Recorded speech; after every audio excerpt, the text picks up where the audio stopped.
Eleanor Hartwell clutched the empty cradle her husband had carved. 3 days of blood and broken dreams, still fresh in her mind as she made the decision to walk into the Montana Territory Mountains and never return. But when a desperate cry echoed through the wilderness peaks, she discovered something that would change everything she thought she knew about loss, love, and the unexpected ways life finds a way to heal even the deepest wounds. What had she found in those unforgiving mountains that made her choose to live instead of die? The screaming started before dawn on that cold October morning in 1867, and by the time the sun rose over the Montana Territory Mountains, Eleanor Hartwell knew her baby was dead. Blood soaked through the sheets Marcus had changed 3 times, staining the wooden floor of their small cabin, while the midwife packed her things with hands that shook from exhaustion and grief. "I'm sorry, Eleanor," Mrs. Patterson whispered, her weathered face creased with sympathy. "Sometimes these things just happen.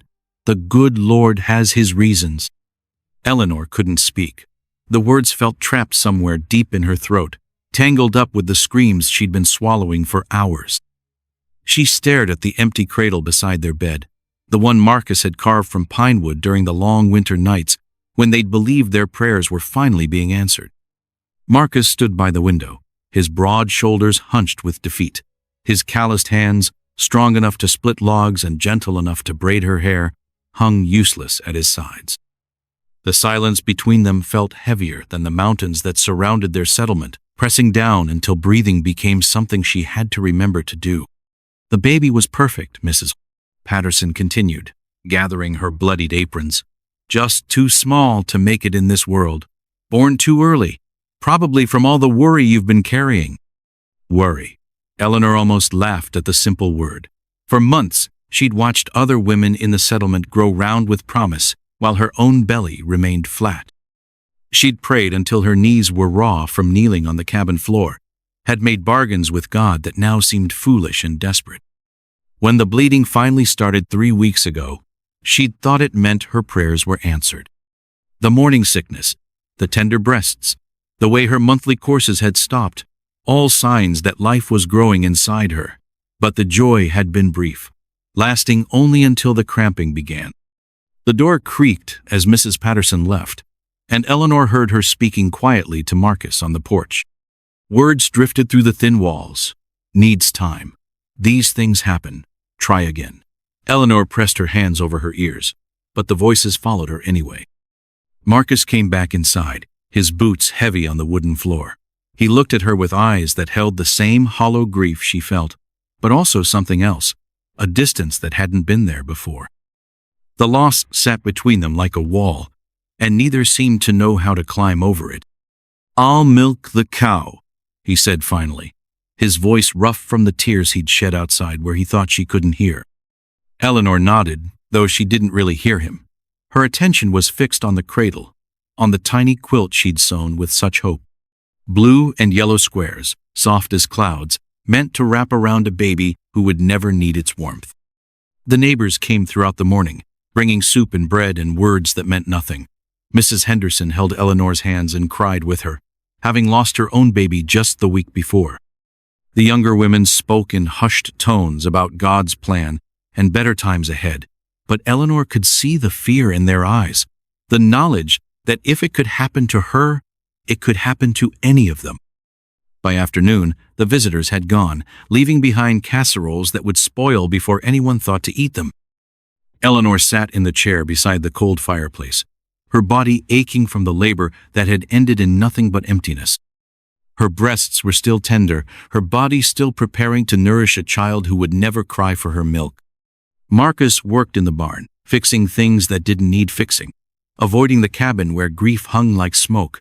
Eleanor understood. The sight of her probably reminded him of his own failure, his inability to protect the family he'd wanted so desperately. As evening painted the sky purple above the mountain peaks, Eleanor made a decision that felt as natural as breathing. She would walk into those mountains tomorrow, into the wilderness, where her failure couldn't follow her. The peaks looked peaceful from here, covered in snow that would be cold and clean and final. She folded the baby quilt with careful precision, her movements slow and deliberate. Each crease was a small goodbye, a way of putting her dreams to rest. The locket her grandmother had given her lay on the table beside her prayer book, and she touched it gently, remembering the woman who'd worn it through her own sorrows. Marcus came in as darkness fell, his face drawn with exhaustion. He looked at her, sitting there in the dim light, and she saw him struggle for words that might bridge the gap between them. "Eleanor," he said quietly, "we could try again. The doctor said there's no reason we can't have another child." She turned away, unable to bear the hope in his voice. Another child meant another chance to fail, another small life she might not be able to protect. The thought of going through this again, the fear, the hope, the devastating loss, felt impossible.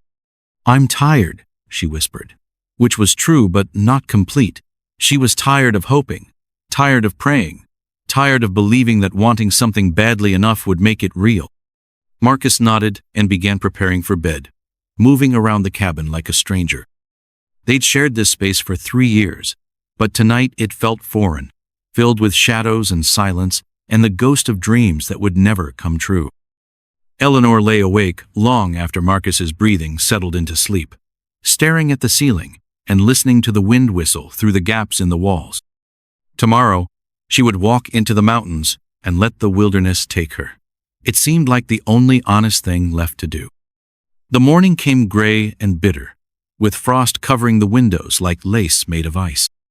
Eleanor moved through her usual tasks, with the careful precision of someone saying goodbye, banking the fire, laying out Marcus's clothes, folding the laundry that had sat untouched for 3 days. Each action felt like a ritual, a way of putting her life in order before walking away from it forever. Marcus had left before sunrise to work at the logging camp, their conversation from the night before still hanging between them like a bridge neither could cross. His kiss on her forehead had been gentle but distant, the touch of a man who didn't know how to comfort a woman drowning in grief.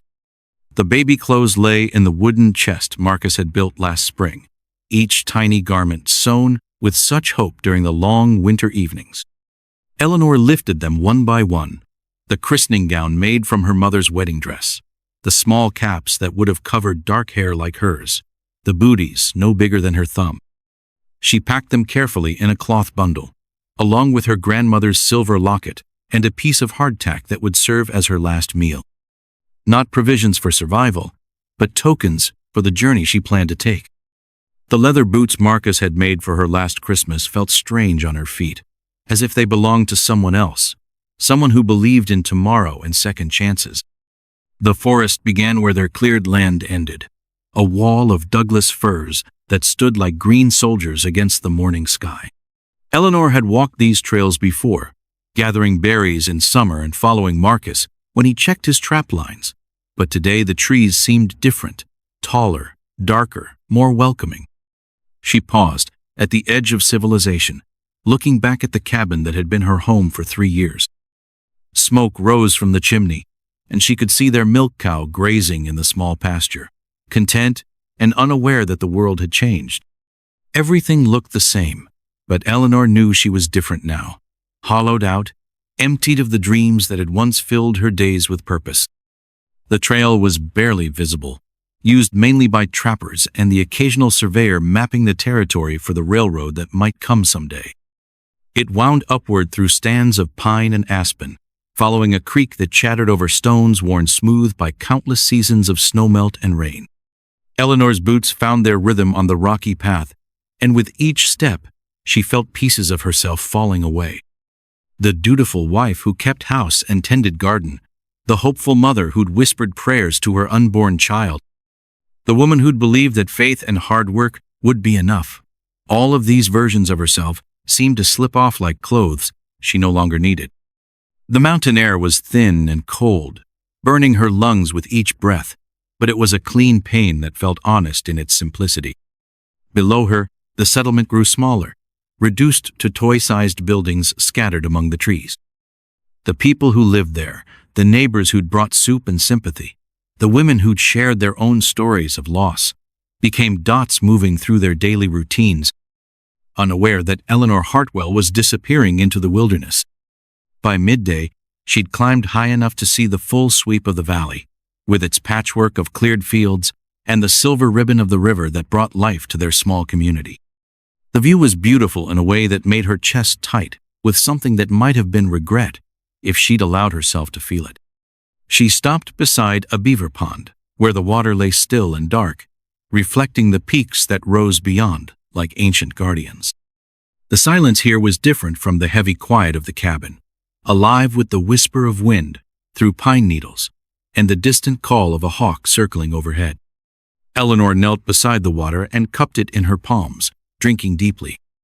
The cold shocked her system, and suddenly she was crying, not the silent tears she'd shed at home, but huge shaking sobs that echoed off the canyon walls.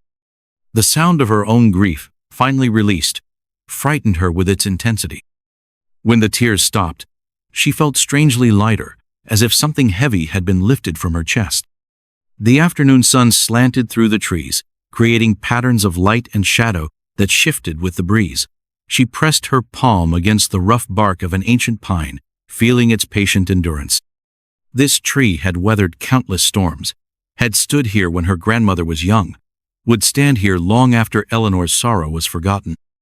The trail began to climb more steeply now, winding through rocky outcroppings and stands of smaller trees that clung to the mountainside with desperate determination. Eleanor followed it with a single-minded focus of someone who'd found her purpose, even if that purpose was ending. As the sun began its descent toward the western peaks, painting the sky in shades of gold and crimson, Eleanor felt a strange peace settling over her. The decision was made, the path chosen. Tomorrow she would climb higher, into the snow-covered peaks, where the cold would take her gently, like falling asleep. She made a small camp in a sheltered spot between two boulders, gathering pine boughs to soften the ground and building a tiny fire from dry twigs. The flames danced in the growing darkness, casting shadows that seemed to move with lives of their own. Eleanor ate her piece of hardtack slowly, savoring what would be her last meal. The bread was plain and dry, but it tasted of home, of the kitchen where she'd baked it just days ago, when the future still seemed possible. She thought of Marcus, probably home by now, wondering where she'd gone. By the time he realized the truth, she'd be beyond his reach, beyond anyone's ability to save. The fire burned low, and Eleanor lay down on her bed of pine boughs, looking up at the stars that blazed overhead like scattered diamonds. The cold was already seeping through her clothes, and she welcomed it as a foretaste of the peace that waited in the high country. Tomorrow she would climb higher, into the realm of snow and silence where her grief could finally rest. Eleanor's scream shattered the mountain silence as her foot slipped on the icy rocks, sending her sliding down a steep slope into a hidden ravine she hadn't seen from the trail above. Sharp stones tore at her wool dress and scraped her hands raw as she grabbed desperately for anything to stop her fall, finally crashing into a pile of dead leaves at the bottom with a thud that knocked the breath from her lungs. For several minutes, she lay still, testing her body for serious damage. Her left ankle throbbed painfully, and blood seeped from cuts on her palms, but nothing seemed broken. The ravine was deeper than she'd first thought, perhaps 15 feet from top to bottom, with walls too steep and smooth to climb without rope. Above her, the trail continued its winding path toward the peaks, but Eleanor was trapped in this rocky prison with no way to reach it. The irony wasn't lost on her. She'd come to the mountains to die, but now death might find her in a way she hadn't chosen, slowly and uncomfortably instead of the peaceful ending she'd imagined. A trickle of water ran along one wall of the ravine, creating a small pool where ice formed thin sheets that cracked when she moved. Eleanor cupped the water in her bleeding hands and drank, tasting earth and stone and the sharp cleanness of snowmelt. Her stomach cramped with hunger, reminding her that she'd eaten almost nothing in the past 2 days. The walls around her were carved from red sandstone, worn smooth by countless years of rain and wind. In some places, she could see the shapes of ancient creatures pressed into the rock shells and strange plants from a time when this mountain had been the bottom of a vast sea. The discovery fascinated her despite her situation, these glimpses of life that had existed millions of years before her own small troubles. As the sun climbed higher, its rays slanted into the ravine, warming the air and causing ice to melt into tiny waterfalls that sparkled like crystals. Eleanor removed her torn coat and spread it on a flat rock to dry, then examined her ankle more carefully. It was swollen but not broken, painful but bearable if she moved slowly. She began exploring her rocky prison, looking for any possible way out. The walls were too smooth to climb, but at the far end of the ravine, a pile of fallen boulders created rough steps that might be manageable. Eleanor limped toward them, testing each stone before putting her weight on it, climbing slowly and carefully toward a narrow opening near the top. The gap was barely wide enough for her shoulders, but she squeezed through, emerging into a small cave hidden behind the rocks. Sunlight filtered through cracks in the ceiling, illuminating walls covered with paintings that made her heart race with excitement and fear. Animals danced across the stone in colors that had somehow survived countless seasons: buffalo and elk, bears and eagles, hunters with bows and women grinding grain. The paintings told stories of people who had lived here long before settlers like her had arrived, people who had found shelter in this same cave and left their mark for future generations to discover. Eleanor ran her fingers along the painted walls, feeling connected to these ancient artists who had faced their own struggles and sorrows. They had survived harsh winters and dangerous hunts, had raised children and mourned losses, had found ways to create beauty, even in difficult times. In the center of the cave, she found the remains of old fires, circles of stones blackened by smoke, with charcoal pieces that crumbled when she touched them. Someone had lived here recently enough to leave behind a few forgotten items: a broken arrow, a piece of woven cloth, and most importantly, a small clay pot that still held a handful of dried berries. Eleanor ate the berries slowly, savoring their sweet tart flavor and the energy they provided. Whoever had lived here knew how to survive in the wilderness, and she began to see signs of their knowledge everywhere: holes dug to collect rainwater, shelves carved into the rock walls for storage. Even a small garden plot near the cave entrance where hardy mountain plants still grew. The afternoon passed quickly as she explored her new surroundings. The cave was larger than it had first appeared, with several chambers connected by narrow passages. In the deepest room, she found more paintings, these showing women with children, families gathered around fires, scenes of daily life that spoke of love and continuity. As evening approached, Eleanor built a small fire using wood scraps left by the cave's previous inhabitants. The flames cast dancing shadows on the painted walls, bringing the ancient figures to life in ways that made her feel less alone. She had come to the mountains seeking death, but instead had found a place where life had flourished for generations. The fire warmed her body while questions warmed her mind. Who had lived here last? Were they members of the Crow tribe that hunted these mountains? Had they left by choice, or been forced out by the growing number of white settlers in the valley below? Eleanor wrapped herself in her coat and settled against the cave wall, watching the fire burn low. For the first time since losing her baby, she felt something other than grief: curiosity about the people who had called this place home, wonder at their artistry and skill, and a strange sense of belonging in this ancient shelter. Outside, wind howled through the mountain peaks, but inside the cave, Eleanor was warm and safe. She had fallen into this place by accident, but perhaps accidents were just another name for the unexpected paths life sometimes offered to those brave enough to follow them. Tomorrow she would continue her journey toward the high peaks, but tonight she would sleep surrounded by the painted dreams of people who had learned to find hope in the wilderness. The cry that woke Eleanor before dawn was unlike anything she'd ever heard, thin and desperate, echoing off the canyon walls like the call of a wounded animal. She sat up quickly, her heart hammering, as the sound came again, weaker this time but unmistakably real. It was coming from somewhere below the cave, down in the ravine where she'd fallen the day before.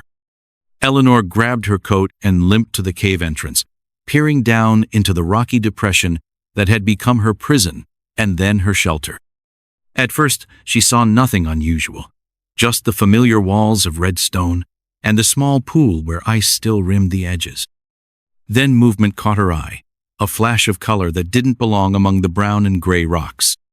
There, wedged between two boulders near the water's edge, was a bundle wrapped in what looked like trade cloth, the bright red and blue fabric that traders sold to the Indians in exchange for furs and hides. The bundle was moving, and as Eleanor watched in amazement, a tiny fist emerged from the wrapping, followed by another weak cry. A baby. Someone had left a baby in the ravine. Eleanor's legs gave out, and she sank to her knees at the cave entrance, staring down at the impossible sight. Her mind raced through explanations. A mother fleeing from danger, a family separated by storm or attack, a desperate woman who thought this sheltered spot might offer protection her child needed. The baby's cries were growing weaker, and Eleanor knew she had to act quickly. She made her way carefully down the rocky slope, favoring her injured ankle, until she reached the bottom of the ravine. Up close, she could see that the bundle had been placed deliberately between the stones, positioned to be protected from wind, but visible to anyone who might look down from above. With shaking hands, Eleanor lifted the baby, feeling the solid weight of life in her arms. The infant was perhaps 2 months old, with dark hair and skin that spoke of mixed heritage, Indian and white, she guessed from the child's features. The baby wore a simple dress made from soft deerskin, and wrapped around her was a small blanket woven in patterns Eleanor had seen in trading posts. The moment Eleanor held her close, the baby's crying stopped. Dark eyes looked up at her with an expression that seemed almost knowing, as if this small person understood that help had finally arrived. Eleanor felt her heart clench with an emotion she couldn't name, part grief for her own lost child, part fierce protectiveness for this abandoned one. "Where did you come from, little one?" she whispered, her voice rusty from disuse. "Where is your mother?" Eleanor began searching the area for clues, keeping the baby close to her chest for warmth. Near the spot where she'd found the child, she discovered signs of recent habitation, the cold ashes of a small fire, a few scattered belongings, and something that made her breath catch in her throat. A pair of moccasins, woman-sized, sat beside the pool as if their owner had simply stepped out of them and walked away. They were beautifully made, decorated with beads and porcupine quills in intricate patterns that spoke of love and skill. No woman would abandon such precious footwear unless she had no choice. Eleanor's eyes followed a faint trail of disturbed rocks and broken twigs that led away from the ravine toward a narrow passage she hadn't noticed before. The passage was barely wide enough for one person, and it sloped steeply upward toward a gap in the canyon wall. With the baby secure in her arms, Eleanor followed the trail, her heart sinking with each step. The passage opened onto a ledge high above the valley floor, and there Eleanor found what she'd been dreading. At the bottom of a sheer cliff, barely visible among the rocks and scrub brush, lay the broken body of a young Indian woman. Even from this distance, Eleanor could see the trade cloth dress and long black hair that marked her as the baby's mother. Eleanor sank to her knees on the ledge, clutching the infant close while tears streamed down her face. The woman had climbed up here in darkness, perhaps confused or desperate, and had fallen to her death while trying to find safety for her child. The baby in Eleanor's arms was now completely alone in the world, with no family to claim her and no one to care whether she lived or died. Except for Eleanor herself. The realization hit her like a physical blow. She had come to these mountains seeking her own death, but instead had found a child who needed life more than Eleanor needed to escape from hers. The baby made a small sound, not quite a cry, and Eleanor looked down into those dark eyes that seemed to hold such trust. "I don't know if I can take care of you," Eleanor whispered to the child. "I don't know if I'm strong enough." But even as she spoke the words, Eleanor was already thinking about what the baby would need: milk, warmth, protection from the cold mountain nights.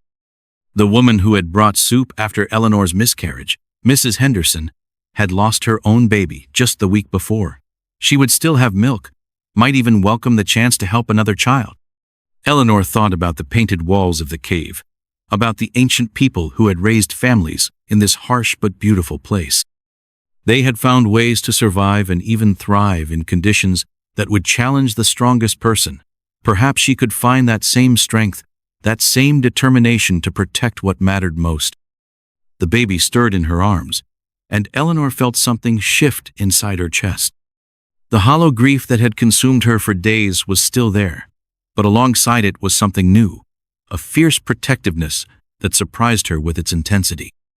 This child needed her in ways that went beyond Eleanor's own pain, in ways that made her personal sorrow seem smaller and more manageable. "Your mother loved you enough to hide you where someone would find you," Eleanor said softly to the baby. She trusted that the right person would come along. The afternoon sun was beginning its descent toward the western peaks, and Eleanor knew they needed to get back to civilization before nightfall. The baby was cold and hungry, and time was running out for both of them. Holding the infant securely, Eleanor began the difficult journey back to the cave, then down into the ravine, then up the treacherous slope to the trail above. Each step was a choice to keep going, to find a way forward instead of giving up. For the first time since her miscarriage, Eleanor had a reason to live that was bigger than her grief. The wolves appeared at sunset, 3 gray shadows moving through the pine trees like ghosts made of hunger and winter. Eleanor pressed herself against a boulder, clutching the baby to her chest as the pack circled closer, their yellow eyes reflecting the last light of day. The infant had been crying for hours, weak, desperate sounds that seemed to call every predator in the mountains directly to them. Eleanor's injured ankle throbbed with each heartbeat, and exhaustion made her vision blur at the edges. She'd been walking for most of the day, trying to find her way back to the main trail, but the mountain paths all looked the same in her panic. Every shadow could hide danger. Every sound could signal death approaching on silent paws. The largest wolf stopped 20 feet away, its massive head tilted as it studied this strange creature that smelled of fear and milk and desperation. Eleanor had heard stories around settlement fires, about wolves taking children, about mothers who fought with nothing but their bare hands to protect what they loved. She'd never understood that fierce protective anger until now. "Stay back," she whispered, though her voice cracked with terror. "Stay away from us." The wolf's ears pricked forward at the sound, and it took another step closer. Eleanor looked around desperately for a weapon, a stick, a rock, anything that might help her defend the baby who'd become more precious to her than her own life. Her fingers closed around a sharp piece of granite, and she raised it with trembling hands. Behind the lead wolf, the other 2 were spreading out, trying to surround her. Eleanor had seen this hunting pattern before when Marcus and the other men tracked deer. They would circle their prey, cutting off escape routes, then attack from multiple directions at once. She and the baby were about to become dinner for a hungry pack. But then something unexpected happened. The baby stopped crying and made a soft cooing sound, almost like she was talking to the wolves in their own language. The lead wolf's head tilted the other way, and its aggressive posture softened slightly. The yellow eyes that had looked so frightening moments before now seemed merely curious. Eleanor held her breath as the wolf approached slowly, its nose twitching as it caught the baby's scent. Instead of attacking, the animal sat down on its haunches and whined softly, a sound that reminded Eleanor of the barn dogs back home when they wanted attention. "What are you doing?" Eleanor breathed, not daring to move as the wolf crept closer. The baby reached out one tiny hand toward the massive creature, and the wolf stretched its neck forward to sniff her fingers. For a moment that felt like hours, predator and prey regarded each other with something that looked almost like recognition. Then the wolf backed away, gave one last long look at Eleanor, and melted into the forest, with its pack following behind. Eleanor's legs gave out, and she collapsed against the boulder, shaking so hard she could barely hold the baby. The encounter had lasted only minutes, but it felt like she'd aged years in that short time. The baby seemed completely unbothered by their brush with death, gurgling contentedly, as if being surrounded by wolves was the most natural thing in the world. "What kind of child are you?" Eleanor asked softly, looking down at the small face that showed no trace of fear. As darkness settled over the mountains, Eleanor realized she had no choice but to spend another night in the wilderness. The baby needed warmth and shelter, and Eleanor's ankle was too painful to continue walking in the dark. She found a small cave, not as grand as the painted one from the night before, but deep enough to provide protection from wind and rain. Using skills she'd learned from Marcus and the other mountain men, Eleanor gathered dry pine needles and built a small fire near the cave entrance. The flames would keep wild animals away and provide warmth for the baby, who was growing alarmingly quiet and still. Eleanor knew that newborns could die quickly from cold and hunger, and this little one had already endured more hardship than most adults. She wrapped the baby in her own coat and held her close to the fire, singing the lullabies her mother had taught her years ago. The songs seemed to comfort the child, whose breathing grew more regular as warmth seeped into her tiny body.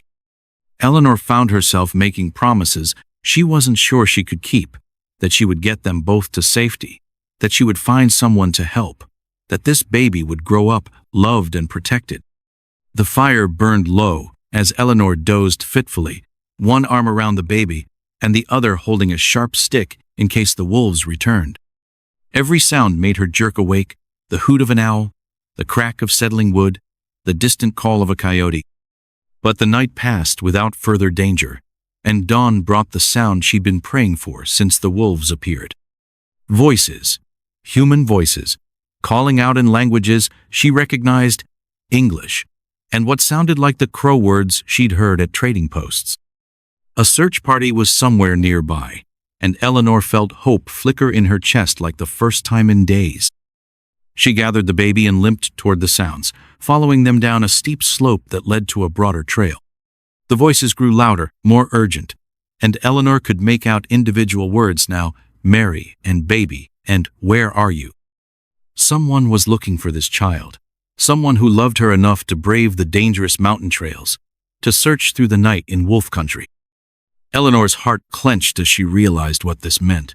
She would have to give up the baby who'd become her reason for living, would have to return to her empty cabin and her broken dreams. But as the voices grew closer, Eleanor knew she had no choice. This baby belonged with her real family, with people who'd been searching desperately for her return. Eleanor had saved the child's life, but saving her wasn't the same as keeping her. She called out through the morning mist, her voice echoing off the canyon walls. Here! We're here! I found her! The search party appeared through the trees like figures from a dream. 3 men moving fast despite the rough terrain, their faces painted with exhaustion and desperate hope.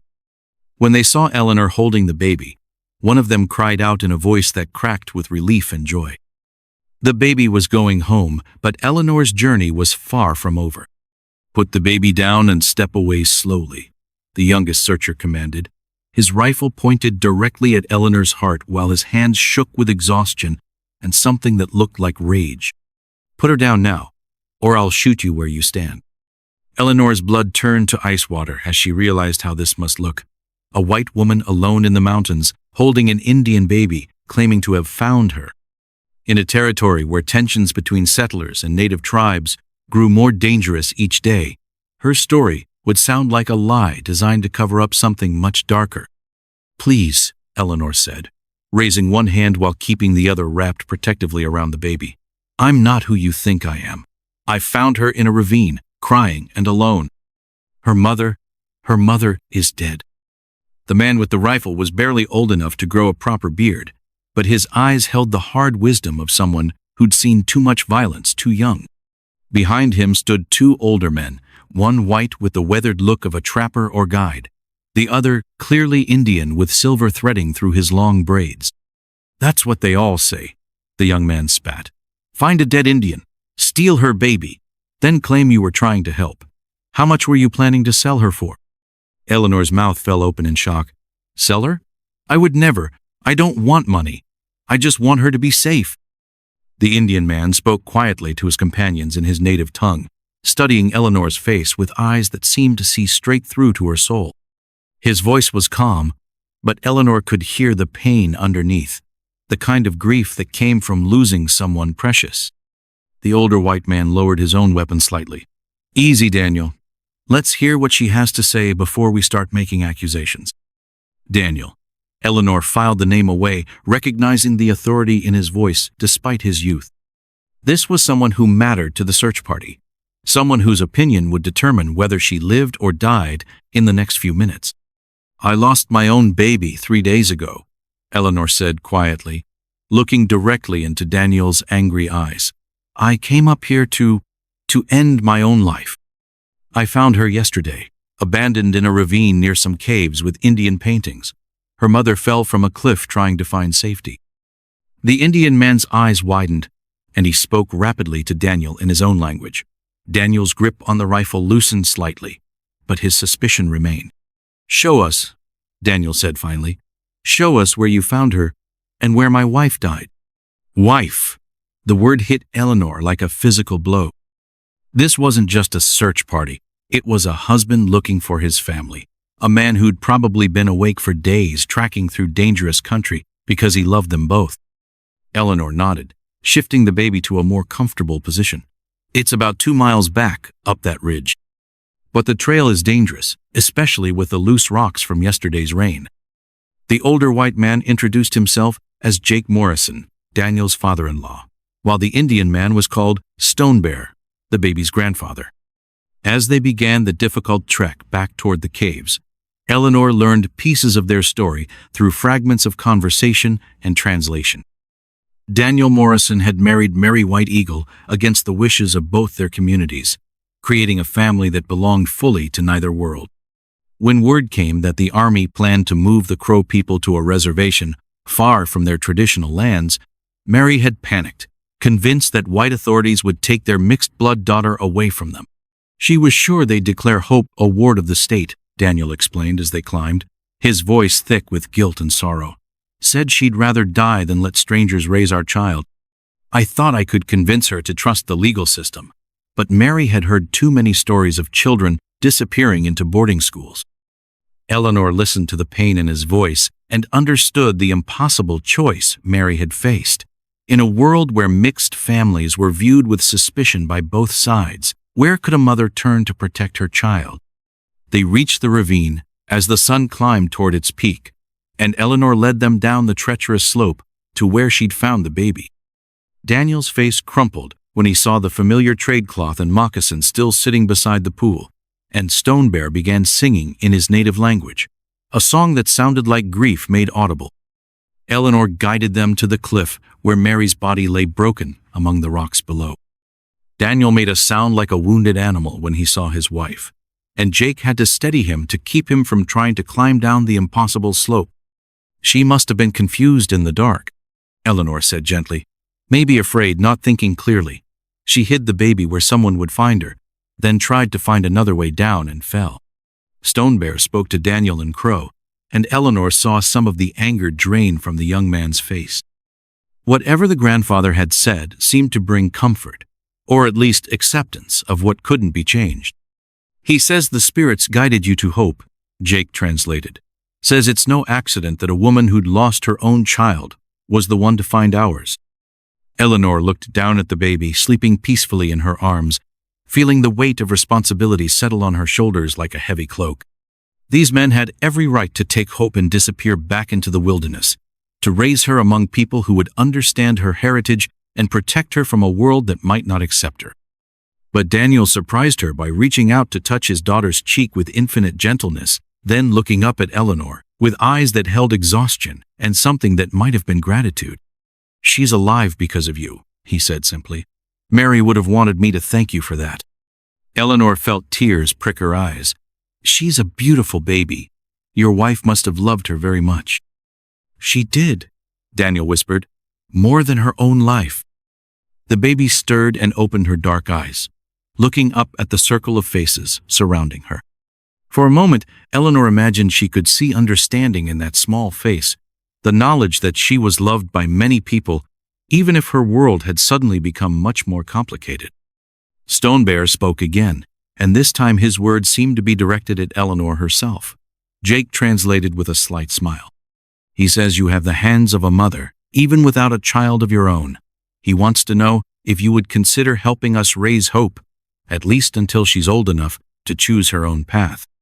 Eleanor's heart stopped beating for several seconds. "What do you mean?" Daniel cleared his throat, looking uncomfortable but determined. "We can't take her back to the reservation. It's not safe there, and the authorities would definitely try to take her. But if a respectable white family in the settlement adopted her, if they raised her as their own, but let us visit." The proposal hung in the air between them, like a bridge waiting to be crossed. Eleanor understood the magnitude of what they were suggesting. Not just taking in an orphan child, but becoming part of a complicated family that spanned two cultures, two worlds that were often at war with each other. "I'd have to talk to my husband," Eleanor said finally. "This would affect his life too." "Of course," Daniel nodded. "But would you consider it? Would you at least think about giving Hope a chance at a life where she could be safe and loved?" Eleanor looked down at the baby who'd already changed her so completely, who'd given her a reason to live when she'd thought all reasons were gone. The child's dark eyes seemed to hold a question, as if she too was waiting for Eleanor's answer. "Yes," Eleanor whispered. "I'll think about it." But in her heart, she already knew what her answer would be. "Eleanor Hartwell, you've lost your mind completely," Marcus said, his voice rising to a shout that echoed through their small cabin as he stared at the baby sleeping peacefully in the wooden cradle he'd carved months ago. "3 days ago you disappeared into the mountains, and now you come back with some stranger's child, talking nonsense about adoption and mixed families and God knows what else." Eleanor stood by the window, watching Daniel and Jake wait nervously by the fence post where she'd asked them to stay while she spoke to her husband. The conversation wasn't going as she'd hoped, and she could see the doubt creeping into Daniel's posture as Marcus's angry voice carried through the thin walls. "She needed help," Eleanor said quietly, turning back to face the man she'd married 3 years ago. "Her mother was dead, Marcus. Would you have had me leave her there to die? You could have brought her to the authorities in town." Marcus shot back, running his hands through his hair in frustration. "Let the territorial government figure out what to do with her. That's what normal people would do." Eleanor felt her own temper flare. Normal people don't find abandoned babies in mountain caves. Normal people don't get the chance to save a life when they were planning to throw their own away. Marcus stopped pacing and stared at her. "Is that what you were doing up there? Trying to kill yourself?" The question hung in the air between them like smoke from a dying fire. Eleanor had been dreading this moment, when she'd have to explain not just where she'd been, but why she'd left in the first place. The grief they'd shared over losing their own baby had built a wall between them, and she wasn't sure they could tear it down with words. "Yes," she said simply. "I went up there to die. I couldn't see any point in living anymore." Marcus sank into his chair as if his legs had given out, his face pale with shock. "Eleanor, why didn't you tell me? Why didn't you let me help?" "Because you were hurting too," Eleanor replied, moving closer to the cradle where Hope slept peacefully despite the raised voices around her. "Because I didn't think there was any help for the kind of pain I was feeling." She knelt beside the baby, gently touching the soft dark hair that reminded her so much of Mary White Eagle's desperate love. "But finding her changed something inside me, Marcus. Taking care of her gave me a reason to keep breathing when I thought I was done with breathing forever." Marcus looked down at the child, and Eleanor saw his expression soften slightly. Hope was beautiful in the way all babies were beautiful, with perfect tiny fingers and eyelashes that cast shadows on her cheeks. But Eleanor could also see Marcus noticing the features that marked her as different: the darker skin, the shape of her eyes, the black hair that would never curl like a white child's. "People will talk," Marcus said finally. "You know they will. A mixed blood child in our settlement. It won't be easy." Eleanor had been thinking about this during the long walk home, watching Daniel struggle with the same concerns. "Let them talk. We've faced gossip before." "This is different," Marcus insisted. "This isn't about us anymore. It's about her, and what kind of life she'll have growing up, where people see her as an outsider." Through the window, Eleanor could see Daniel shifting restlessly, probably wondering what was taking so long. She knew he was prepared to take Hope and disappear into the wilderness if this arrangement didn't work out, and the thought of losing the baby now felt almost as devastating as losing her own child had been. "Her father wants to be part of her life," Eleanor said, trying a different approach. "He's not abandoning her. He's trying to find a way to keep her safe while still being her parent. That takes courage." Marcus followed her gaze to the window, studying Daniel's young face. "He looks like he's barely old enough to shave, let alone raise a child." "He's old enough to love her," Eleanor replied, "and old enough to make hard choices to protect her. That's what parents do." The baby stirred in her sleep, making small sounds that went straight to Eleanor's heart. She'd only known Hope for 2 days, but already the thought of life without her seemed impossible. The empty cradle that had mocked her grief was now filled with new purpose, new hope for a future she'd thought was lost forever. "What about our own children?" Marcus asked quietly. "What happens when God blesses us with babies of our own? Will we love them less because we've given our hearts to someone else's child?" Eleanor considered this, understanding the fear behind his question. "Do you think your mother loved you less when your sister was born? Do you think love is something that gets used up, or something that grows stronger when it's shared?" Marcus was quiet for a long time, watching Hope sleep. Eleanor could see him wrestling with emotions he probably didn't fully understand. The desire to help warring with practical concerns, his love for Eleanor fighting against his fear of what their community might think. "What does her father want from us?" Marcus asked finally. "A chance for her to grow up safe," Eleanor replied. "A home where she can learn to read and write, where she can attend church and school with other children, but also a connection to her heritage, visits from her family, knowledge of where she comes from. And if the authorities find out?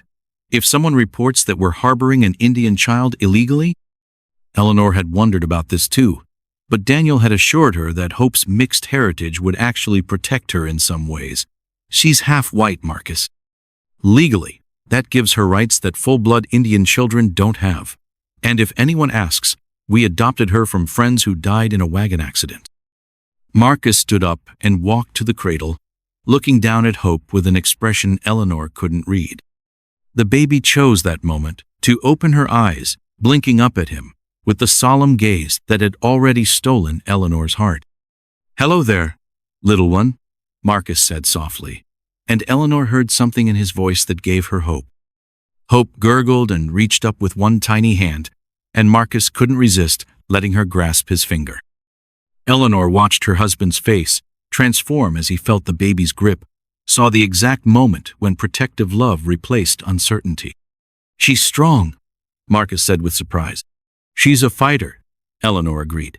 "She survived 2 nights alone in the mountains, and a fall that killed her mother. This little girl doesn't give up easily." Marcus looked up at Eleanor, and she saw her own recognition reflected in his eyes, the knowledge that they were being offered something precious, something that could heal the wounds their own loss had created. "All right," Marcus said finally. "We'll try it. But we do this properly. Legal papers, church blessing, everything above board. If we're going to be her parents, we're going to do it right." Eleanor felt tears of relief streaming down her face as she moved to embrace her husband. Through the window, she caught Daniel's eye and nodded, seeing his shoulders relax for the first time since they'd met. Hope made a contented sound from her cradle, as if she knew that her future had just been decided by love rather than fear. Mrs. Henderson's face went through a dozen different expressions when she opened her door to find Eleanor standing on her porch with a baby in her arms. Surprise, confusion, concern, and finally something that looked almost like hunger as she stared at the infant Eleanor held so carefully. "Eleanor, dear," Mrs. Henderson said, wiping flour-covered hands on her apron. "Whose child is that? She's beautiful, but I don't recognize her from the settlement." Eleanor had rehearsed this conversation during the walk from her cabin, but now that the moment had arrived, the words felt clumsy in her mouth. "Her name is Hope. Her parents died in a wagon accident on the mountain pass, and Marcus and I were thinking about taking her in." Mrs. Henderson's eyes widened with understanding and something else, a deep maternal longing that Eleanor recognized because she'd felt it herself. "Oh, you poor dear things.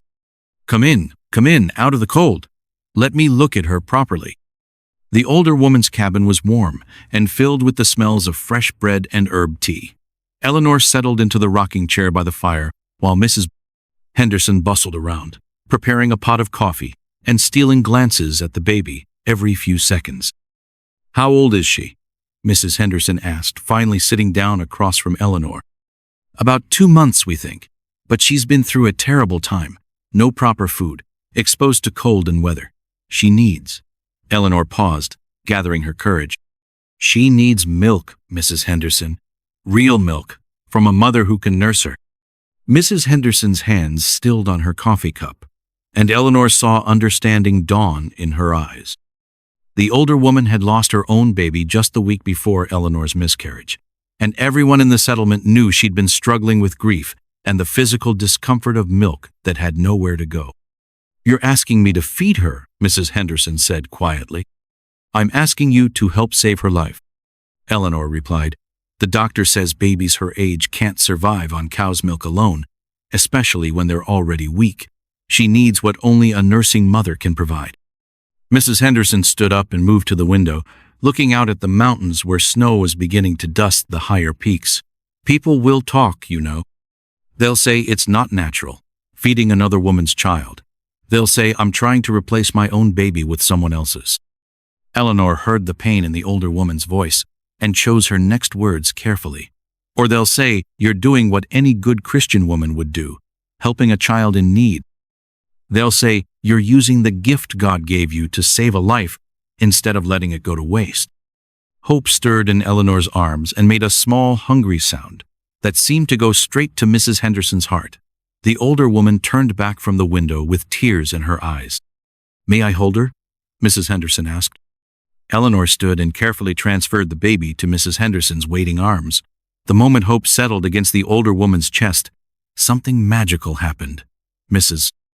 Henderson's face lit up with joy and purpose, and Hope seemed to relax completely, as if she recognized the comfort that was being offered. "Oh my," Mrs. Henderson breathed, looking down at the baby with wonder. "She's so perfect. Look at those tiny fingers, those beautiful dark eyes. She's like a little doll come to life." Eleanor watched Mrs. Henderson rock Hope gently, humming an old lullaby under her breath.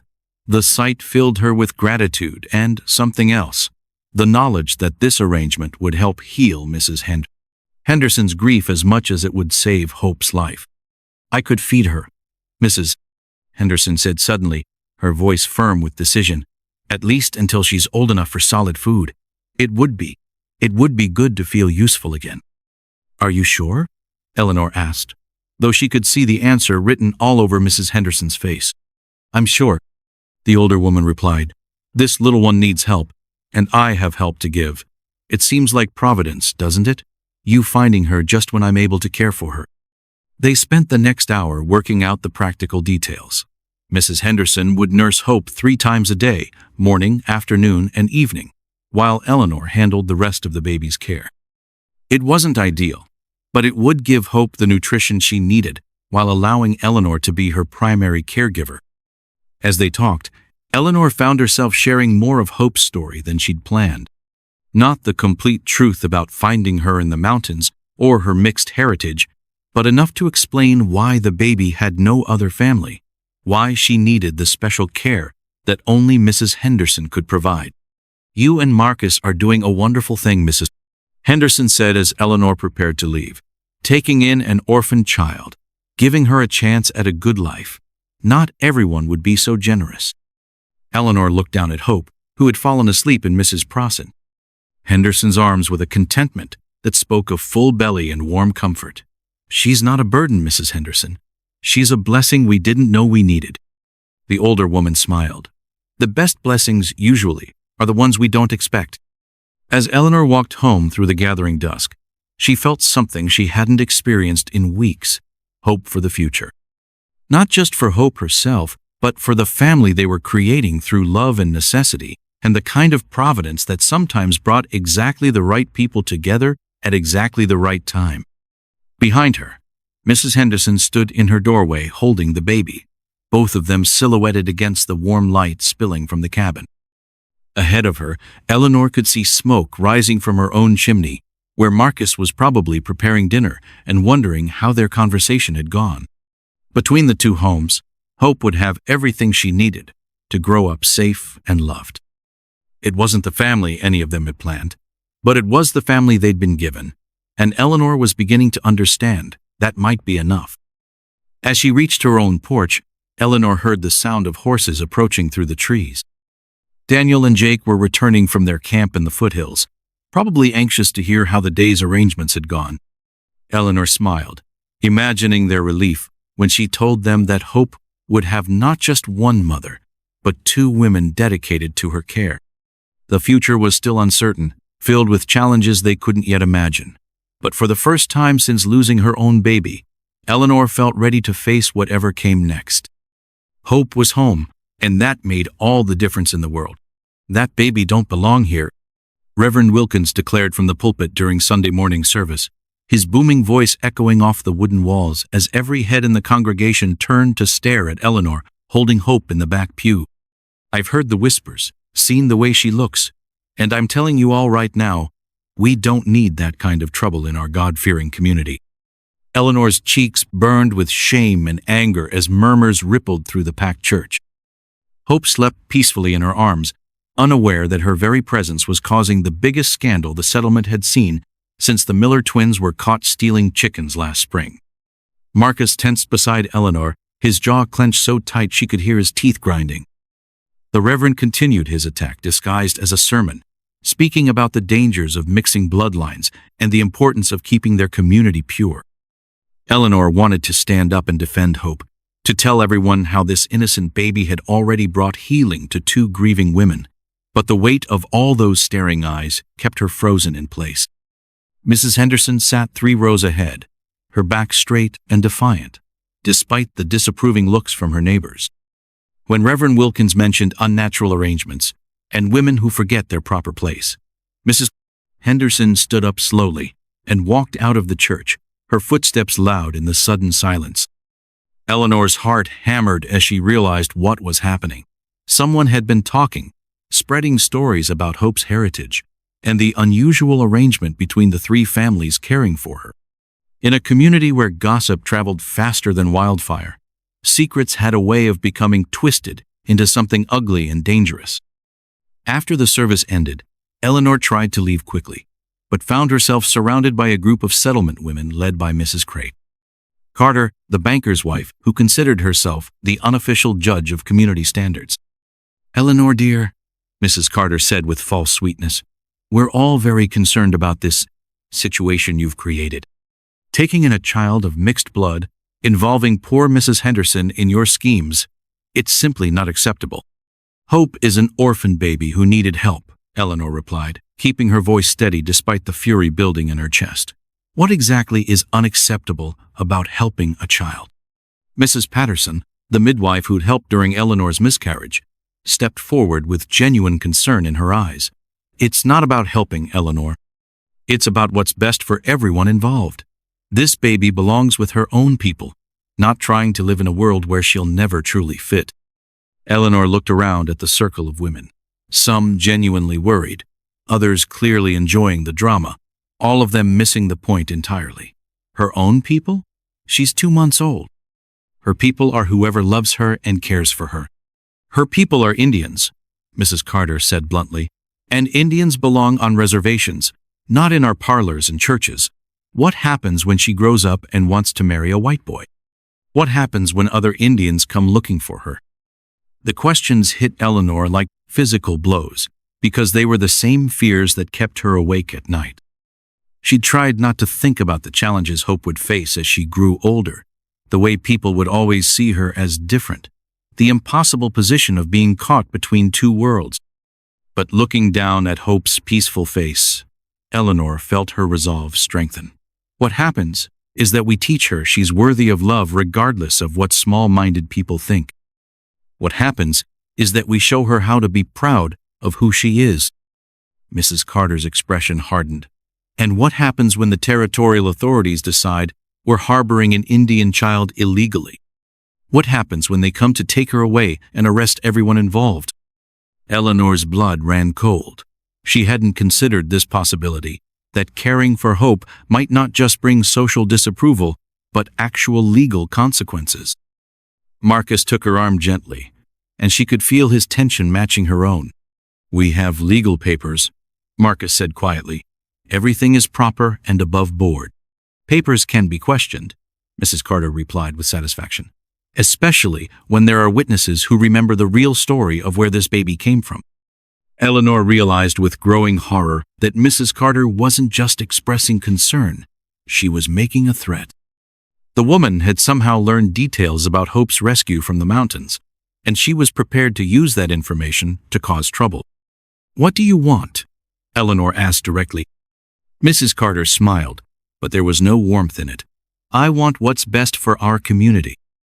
I want this baby returned to where she belongs, and I want you to understand that some people aren't welcome here, no matter how sorry we might feel for them." Eleanor felt Marcus's hand tighten on her arm, a warning to be careful with her response. Around them, other church members lingered, pretending to chat, while clearly listening to every word of the confrontation. Hope stirred in Eleanor's arms and made a small sound, drawing attention back to her innocent face. For a moment, Eleanor saw something flicker in Mrs. Carter's expression, a brief softening that suggested even she wasn't completely immune to a baby's charm. But the moment passed quickly, replaced by the cold determination of someone who decided to make this her personal crusade. "You have 1 week, Mrs. Carter said quietly. 1 week to make proper arrangements for this child, or I'll be forced to contact the territorial authorities myself, for the good of everyone involved." Eleanor opened her mouth to argue, but Marcus squeezed her arm again. "We understand your concerns," he said diplomatically. "We'll certainly consider what you've said." Mrs. Carter nodded as if she'd won a victory, and the circle of women began to disperse. Eleanor walked home in stunned silence, her mind racing through possibilities and consequences. A week wasn't much time to figure out how to protect Hope from people who saw her as a problem to be solved, rather than a child to be loved. As they reached their cabin, Eleanor saw Daniel emerging from the woods where he'd been waiting to hear about Hope's first church service. One look at Eleanor's face told him everything he needed to know about how it had gone. "Trouble?" he asked, simply. Eleanor nodded, suddenly exhausted by the weight of trying to build a safe life for Hope in a world that seemed determined to tear it down. "We need to talk," Marcus said to Daniel. "All of us. Because if we're going to protect her, we need a better plan than just hoping people will leave us alone." Daniel's expression hardened with the same protective anger Eleanor had seen when he'd first found her with Hope. "What kind of people threaten a baby?" "The kind who think they own the right to decide who belongs and who doesn't," Eleanor replied bitterly. Hope chose that moment to wake up and smile, her dark eyes bright with trust and contentment. Eleanor felt her heart clench with fierce love and equally fierce determination. Mrs. Carter had given them a week, but Eleanor was already planning for a lifetime. "We're taking Hope and leaving tonight," Daniel announced as he paced the small cabin like a caged wolf, his face dark with anger and determination. "I won't let that Carter woman or anyone else threaten my daughter's safety while I'm standing here talking about it." Eleanor rocked Hope gently, trying to keep the baby calm while the adults argued about her future. Stone Bear sat quietly by the fire, listening to the heated discussion between Daniel, Marcus, Jake, and Eleanor, occasionally offering words in Crow that seemed to carry more wisdom than all their English arguments combined. "Running won't solve anything," Marcus said firmly. "It'll just make you look guilty and give Mrs. Carter exactly what she wants, proof that something wasn't right about this arrangement. Staying here isn't safe either." Daniel shot back. "You heard what Eleanor said about that church service. These people have already made up their minds about Hope. They see her as some kind of threat that needs to be eliminated." Eleanor understood Daniel's panic, but she also knew Marcus was right about running. If they disappeared in the night, it would confirm every suspicion Mrs. Carter had planted in people's minds. The story would spread that the mixed-blood baby had been stolen after all, and that Eleanor and Marcus had been part of some criminal conspiracy. "What did Stone Bear say?" Eleanor asked Jake, who'd been translating the older man's occasional comments. Jake looked thoughtful. "He said something about winter bringing wisdom to those who wait for it. He thinks we're moving too fast, making decisions based on fear instead of thinking." Stone Bear spoke again, his voice calm and measured despite the tension in the room. This time his words were longer, more complex, and Jake had to ask for clarification before translating. "He says that, in the old days, when his people faced enemies too strong to fight directly, they would sometimes use the enemy's own strength against them. He thinks Mrs. Carter's hatred might be the thing that saves Hope, if we're clever about it." Eleanor frowned, trying to understand what the old man meant. How could Mrs. Carter's hatred save Hope? Stonebear looked directly at Eleanor and spoke again, gesturing toward Hope as he talked. Jake listened carefully before translating. He says that white people love their laws and papers more than they love truth or justice. He thinks we should give Mrs. Carter exactly what she's asking for, a legal investigation into Hope's background. But we should make sure the investigation finds exactly what we want it to find.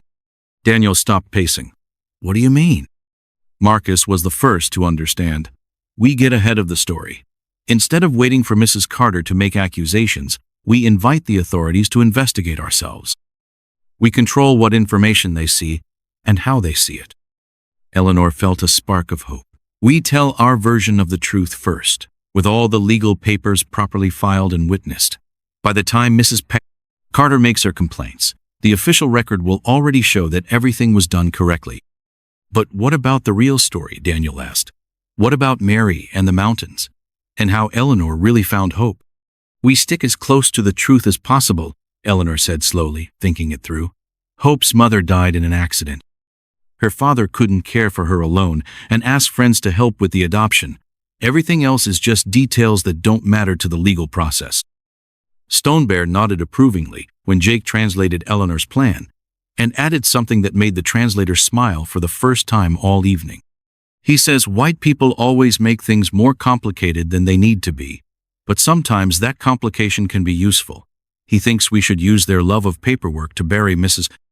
Carter's accusations under so many official documents that no one will want to dig through them all. They spent the next several hours working out the details. Marcus would ride to the territorial capital in the morning to file formal adoption papers with the court. Eleanor would visit every influential person in the settlement, telling them the official version of Hope's story before Mrs. Carter could spread her own version. Daniel would take Stonebear and Jake back into the mountains, making it look like they'd moved on to other hunting grounds. If anyone came looking for Hope's real family, they would find no trace of them in the area. Meanwhile, Eleanor would arrange for Mrs. Henderson to be officially listed as Hope's wet nurse, making their arrangement legal and above board. The more official documentation they could create, the harder it would be for anyone to challenge Hope's place in the community. What if this doesn't work? Daniel asked, as they prepared to part ways. What if Mrs. Carter finds some way to cause trouble anyway? Eleanor looked down at Hope, who was sleeping peacefully despite all the adult worries swirling around her. Then we try something else. But we don't give up, and we don't run unless we absolutely have to. Daniel knelt beside Eleanor's chair and gently touched his daughter's cheek. You know I can't stay around here much longer. People are already suspicious about strangers in the area. After this week, I might not be able to visit for months. Eleanor's heart clenched at the thought of Daniel missing so much of Hope's early life, but she understood the necessity. We'll write letters. And we'll make sure she knows about you, about her mother, about where she comes from. Promise me, Daniel said intensely.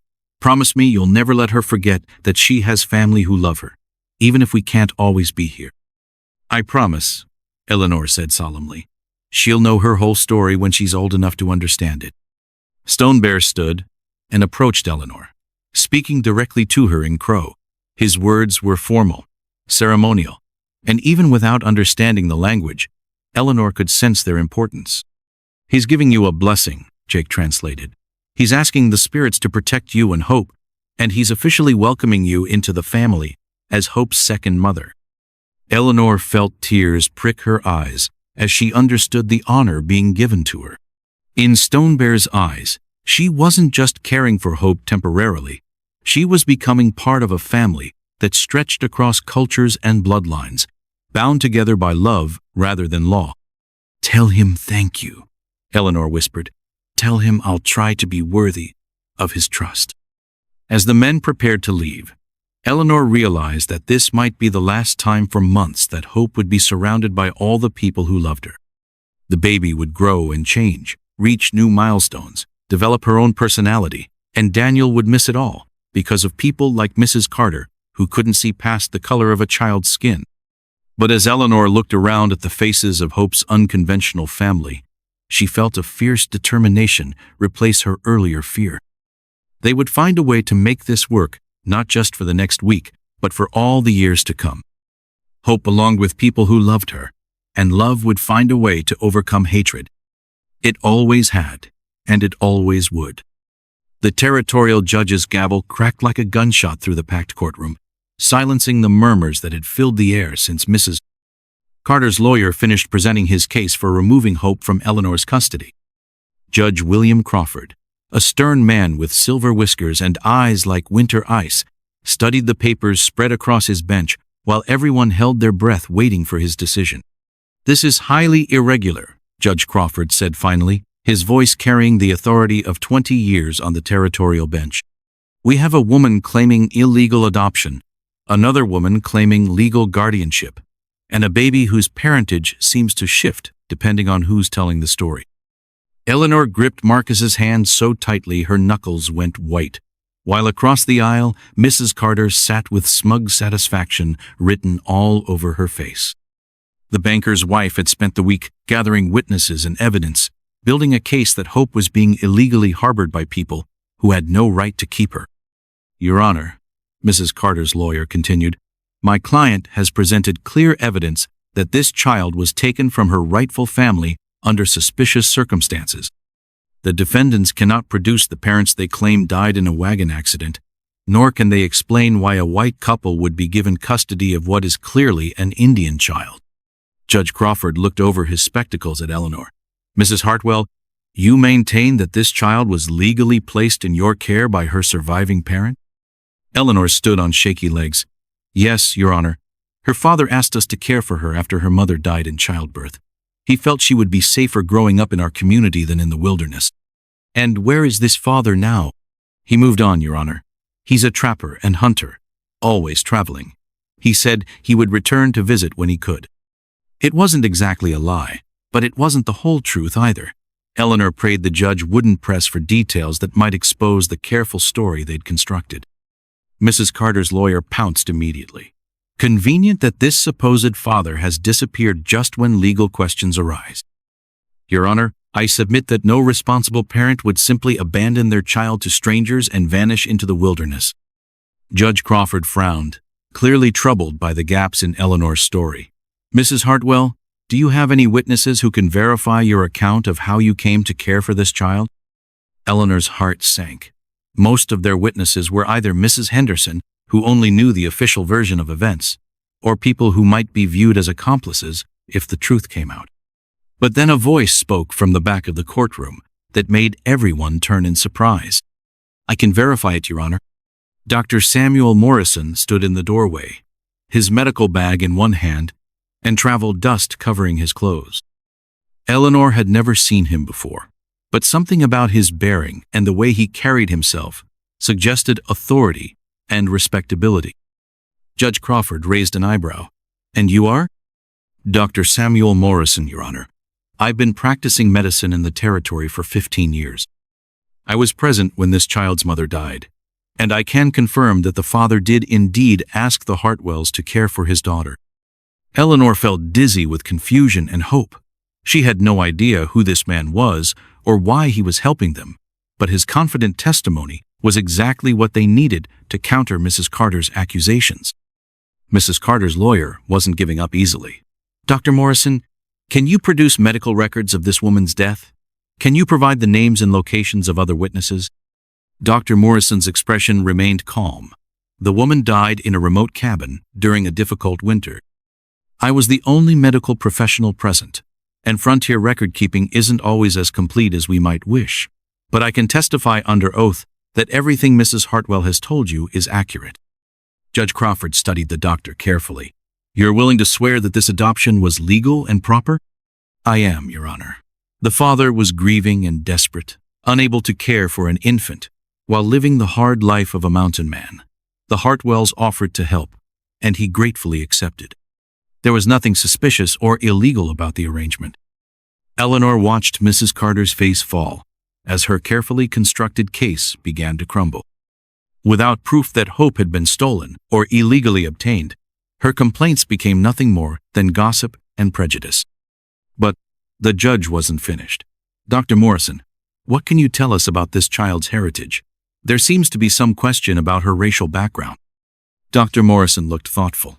Her mother was of mixed heritage, Your Honor, part Indian, part white. Her father was a white trapper. The child is therefore more white than Indian by blood, which gives her certain legal protections under territorial law. Eleanor held her breath, praying the judge would accept this explanation. The legal status of mixed-blood children was complicated and often decided on a case-by-case basis, depending on how much Indian blood they carried and how they were being raised. Judge Crawford consulted his law books, taking several long minutes to review the relevant statutes.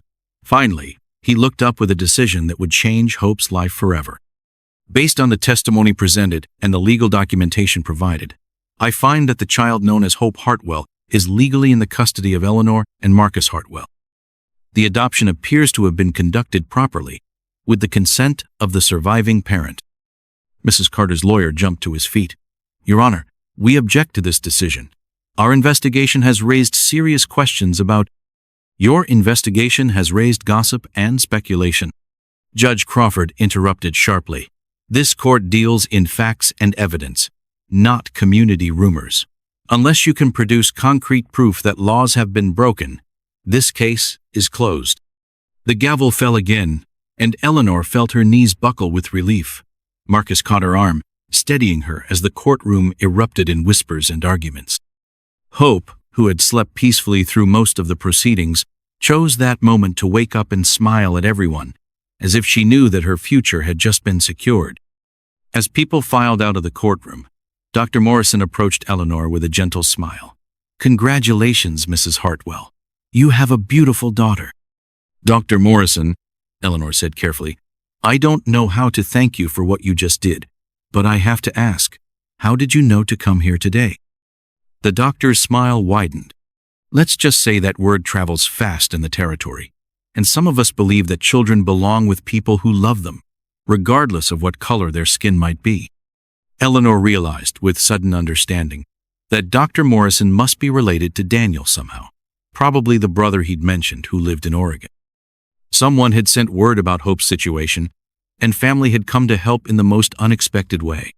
Will we see you again? Eleanor asked. I'll be in the area for a few days, Dr. Morrison replied. Perhaps I'll stop by to check on Hope's health, make sure she's thriving in her new home. As Eleanor walked out of the courthouse with Hope in her arms and Marcus at her side, she felt something she hadn't experienced since finding the baby in the mountains, complete and total peace. The legal battle was over, Hope's place in their family was secure, and the people who'd tried to tear them apart had been defeated by the very system they'd tried to use against her. Mrs. Carter stood on the courthouse steps, her face twisted with bitter disappointment, but Eleanor no longer felt afraid of her. Hope was legally, officially, permanently Eleanor's daughter now, and no amount of gossip or prejudice could change that. The future stretched ahead of them, bright with possibility and hope. 6 months later, Hope took her first steps across the cabin floor on a warm spring morning, toddling from Eleanor's outstretched arms into Marcus's waiting embrace, while Mrs. Plapins Henderson clapped her hands in delight from her chair by the window. The baby who'd been found dying in a mountain cave had grown into a healthy, happy child whose laughter filled the small cabin with joy that Eleanor had never imagined possible. Look at her go. Marcus marveled as Hope pushed herself up and took another wobbly step, her dark eyes bright with determination and mischief. She's going to be walking all over creation before we know it. Eleanor watched her daughter with a heart so full it felt like it might burst. Hope had grown plump and strong under the loving care of 2 devoted mothers, and her personality was emerging more clearly each day, curious, fearless, quick to smile, and stubborn as a mountain goat when she wanted something. The sound of horses approaching made Eleanor look up from her mending, and she smiled when she recognized the familiar figures riding into their yard.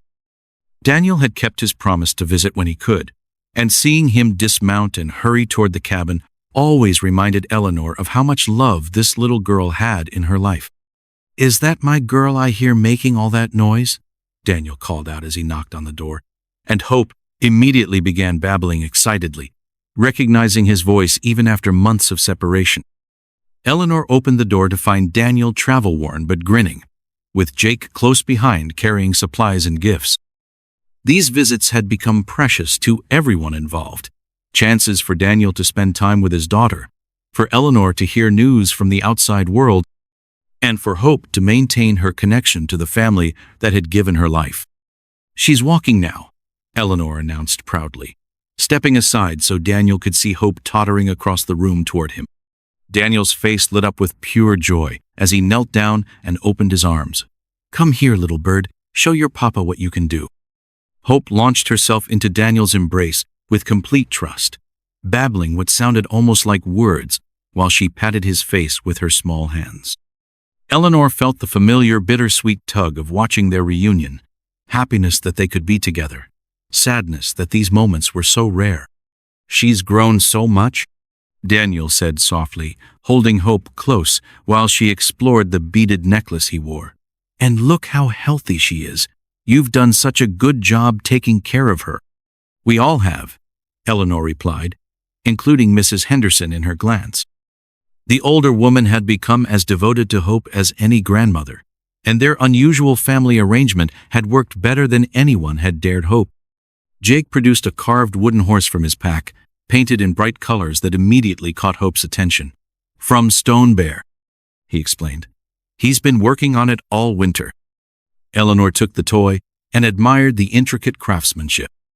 Stone Bear had carved animals for Hope before, each one more beautiful than the last, and she treasured them as connections to the grandfather Hope might not see for years.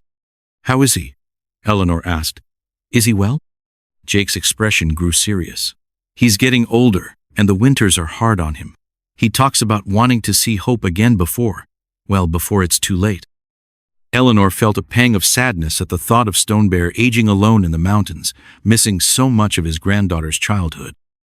But she also understood the dangers that would come with bringing him to the settlement, where his presence might raise questions they couldn't answer. "Maybe next year," Daniel said hopefully, "when things settle down more, when people have gotten used to Hope being here." They spent the afternoon sharing stories and watching Hope explore her new toy. Daniel told them about his travels, about the changing territory as more settlers arrived and the relationship between whites and Indians grew more strained. Eleanor shared Hope's milestones, her first tooth, her favorite foods, the way she loved to be sung to sleep. As evening approached, Eleanor began preparing dinner while Marcus and Jake discussed the practical matters of Daniel's visits, how to communicate when he was traveling, where to meet if regular visits became too dangerous, how to protect Hope's secret while maintaining her connection to her birth family. "There's something else," Daniel said quietly as they gathered around the table. "Something you need to know about Dr. Morrison." Eleanor looked up sharply. The doctor who'd testified at Hope's custody hearing had visited several times since then, always checking on Hope's health but also seeming to enjoy their family's company. Eleanor had suspected he was more than just a concerned physician, but Daniel had never confirmed her suspicions. "He's my older brother," Daniel admitted. "Samuel left home years ago to become a doctor, but he's always stayed in touch with our family. When word reached him about Hope's situation, he came to help." Eleanor felt a mix of gratitude and worry. "Does he know the whole truth about how I found Hope?" Daniel nodded. "He knows everything, and he's willing to help protect her secret, but he thinks you should know that there might be more legal challenges ahead." Marcus set down his coffee cup with a sharp clink. "What kind of challenges?" "The territorial government is under pressure to relocate all Indians to reservations," Daniel explained. "They're also cracking down on mixed-blood children, trying to determine who belongs where. Samuel thinks Hope's status might be questioned again as she gets older." Eleanor felt cold fear creep up her spine. "But the judge ruled that she's legally ours. Doesn't that protect her?" "It helps," Daniel said carefully. "But laws can change, and attitudes are getting harsher. Samuel thinks the safest thing might be to move Hope somewhere else, somewhere her heritage won't be as obvious or problematic." Eleanor looked down at Hope, who was contentedly chewing on her wooden horse while sitting in Marcus's lap. The thought of leaving their home, their community, their carefully built life felt overwhelming. "We're not running," Marcus said firmly. "This is Hope's home, and we're her family. If people want to challenge that, they'll have to go through us." Daniel smiled at Marcus's fierce protectiveness, but his eyes remained worried. I hope it doesn't come to that, but I wanted you to know what we might be facing. Eleanor reached across the table to squeeze Daniel's hand. Thank you for warning us, and thank you for trusting us with her. I know this can't be easy for you. It's not, Daniel admitted, but watching her with you, seeing how happy she is, I know Mary would approve. Hope has everything here that we wanted to give her: safety, love, a chance at a good life. As the evening wound down and preparations were made for Daniel and Jake to return to their camp, Eleanor held Hope close and made silent promises to the little girl who'd changed everything.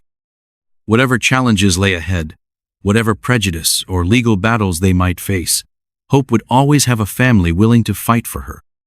Eleanor had walked into the mountains to die, but she'd found something worth living for instead, and she would spend the rest of her life making sure Hope knew how precious that gift truly was.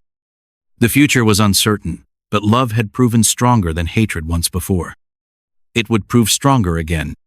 Spring arrived early in the Montana Territory that year of 1870, painting the mountains in shades of green that Eleanor had never truly seen before. Hope came into her life and taught her to notice beauty in the smallest things. The 3-year-old stood on a wooden crate beside the kitchen window, her dark hair braided with ribbons, while she chattered excitedly about the baby birds building nests in the apple tree Marcus had planted the year she learned to walk. Mama, look, the mommy bird is bringing sticks to her babies, Hope announced, pressing her small nose against the glass while Eleanor kneaded bread dough on the table behind her. The child's voice carried the musical quality that came from being raised by women who sang lullabies in 2 languages, and her bright curiosity about everything around her never failed to fill Eleanor's heart with wonder. Eleanor wiped flour from her hands and joined Hope at the window, marveling as always at how much the little girl had grown and changed. Gone was the tiny, fragile infant she'd found in that mountain cave, replaced by a sturdy child whose laughter echoed through their cabin and whose questions could exhaust even the most patient adult by bedtime. She's making a home for them, Eleanor explained, wrapping her arms around Hope from behind. Just like we made a home for you. Hope leaned back against Eleanor's chest with complete trust, still watching the birds with fascination. Will the baby birds stay with their mama forever? Eleanor smiled at the question that seemed to come up more often lately, as Hope became increasingly aware that families came in different shapes and sizes. They'll stay until they're big enough to fly on their own. Then they'll build their own nests and have their own babies. But they'll still visit sometimes? Of course they will. Family always finds ways to stay connected, even when they can't be together all the time. The sound of approaching horses made them both look toward the road, and Eleanor's heart lifted when she recognized the familiar figures riding toward their cabin. Daniel's visits had become more regular as Hope grew older and the political situation in the territory stabilized, and she knew how much these reunions meant to both father and daughter. Papa! Hope shrieked with delight, scrambling down from her crate and running toward the door before Eleanor could catch her. Eleanor followed more slowly, watching Hope launch herself into Daniel's arms with the fearless enthusiasm she showed for everything in life. At 3 years old, Hope had no understanding of the complex arrangements that made these visits possible, no awareness of the prejudice and legal challenges her very existence represented. To her, Daniel was simply another beloved adult in her extended family, as natural and necessary as Eleanor, Marcus, Mrs. Henderson, or Dr. Morrison. There's my little bird, Daniel said, spinning Hope around until she squealed with laughter. Have you been good for your mama? I helped make bread, Hope announced proudly, and I saw a butterfly yesterday, and Mrs. Henderson taught me a new song about flowers. Eleanor watched Daniel's face light up as Hope chattered about her recent adventures, and she felt the familiar mixture of joy and sadness that came with these visits. Daniel was missing so much of Hope's daily life, her first attempts at letters, her endless questions about everything from why grass was green to where babies came from, her fierce independence when she decided she was old enough to dress herself. But he was here now, and Hope's happiness was so complete and uncomplicated that it reminded Eleanor of what really mattered: Love didn't have to fit into conventional patterns to be real and powerful. Family could be created through choice and commitment, just as surely as through blood and birth. Marcus emerged from the barn where he'd been working, and Hope immediately demanded that he watch her show Daniel the new trick she'd learned, standing on one foot while counting to 10. The three adults indulged her performance with appropriate amazement, and Eleanor marveled at how normal this all felt, how right. Later, after Hope had been fed and played with, and finally convinced to nap, the adults gathered around the kitchen table to discuss more serious matters. Daniel brought news from the outside world, updates on territorial politics, reports from Stonebear, who was aging but still determined to live long enough to teach Hope about her Crow heritage, and information about other mixed families struggling with similar challenges. Things are getting easier in some ways, Daniel reported. More mixed marriages, more children like Hope growing up in white communities. But there's still plenty of resistance from people who think blood should determine destiny. Eleanor thought about Mrs. Carter, who had moved away from the settlement the previous year after her husband's business failed. The woman's departure had removed the most vocal opposition to Hope's presence, but Eleanor knew that prejudice hadn't disappeared. It had just become more subtle, more carefully hidden. Hope doesn't see it yet, Eleanor said softly. She doesn't understand why some people might think she's different or wrong. I dread the day when she does. Marcus reached across the table to squeeze her hand. When that day comes, we'll help her understand that their ignorance says nothing about her worth. She'll know she's loved, and that will make her strong enough to face whatever comes. Daniel nodded agreement. Stonebear always says that a tree with deep roots can weather any storm. Hope's roots are deep. They just happen to grow in soil that spans two worlds. Eleanor looked toward the room where Hope slept peacefully, surrounded by toys that represented both sides of her heritage. The carved animals from Stonebear, the rag doll Mrs. Henderson had sewn, the wooden blocks Marcus had made, the books Eleanor read to her every night. The little girl was growing up rich in love and culture, learning to navigate between worlds with the confidence that came from knowing she belonged in both. As the afternoon wore on, Eleanor found herself thinking about the woman she'd been 3 years ago, broken by grief, convinced that life held no more purpose or joy for her.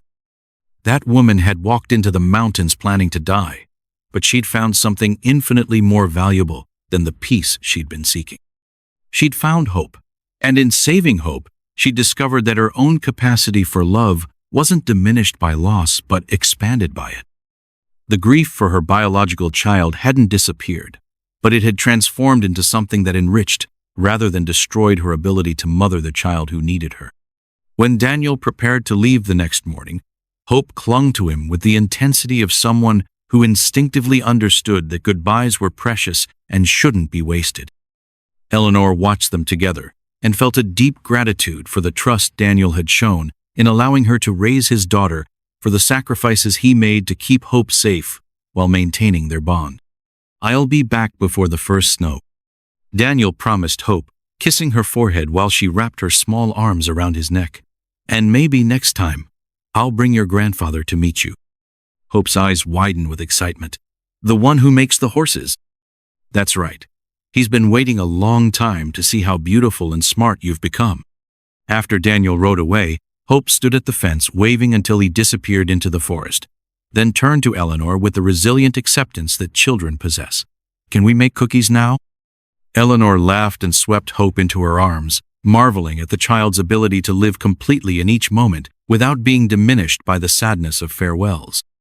It was a lesson Eleanor was still learning, how to hold joy and sorrow simultaneously, how to embrace love despite the certainty of loss. That evening, as Eleanor tucked Hope into the small bed Marcus had built beside their own, the little girl asked the question that had become part of their nightly ritual. Mama, tell me the story about how you found me. Eleanor settled into the chair beside the bed and began the carefully edited version they'd created for Hope's young ears, a story about a brave mama bird who hid her baby in a safe place, and another mama bird who found her and brought her home to a nest full of love. And we all lived happily ever after? Hope prompted sleepily. We all lived happily ever after, Eleanor confirmed, though she knew the real story was more complex and ongoing than any fairy tale. As Hope drifted off to sleep, Eleanor remained in the chair, listening to the child's steady breathing and feeling profoundly grateful for the unexpected path her life had taken. She'd lost one child but gained another, had discovered that healing could come through serving rather than seeking, had learned that families could be built through intention and love rather than just accident and biology. Outside, the wind whispered through the mountains that had witnessed her transformation from a woman seeking death to a mother embracing life. The peak stood eternal and unchanging, but Eleanor knew that she had been forever altered by her journey into their heights. She'd climbed up looking for an ending and come down with a beginning instead. Sometimes, the greatest gifts came disguised as the deepest losses, and sometimes the family you needed was waiting for you in the most unexpected places. Hope stirred and smiled in her sleep, and Eleanor felt her heart expand with love that had room for past grief and present joy, for the child she'd lost and the child she'd found, for all the messy, complicated, beautiful ways that love insisted on growing in even the most broken soil. The future stretched ahead of them, uncertain but no longer frightening. Whatever challenges awaited, they would face them together. This family built from choice and circumstance, bound by something stronger than blood or law or social convention. They were bound by love, and love was enough. It had always been enough, and it always would be.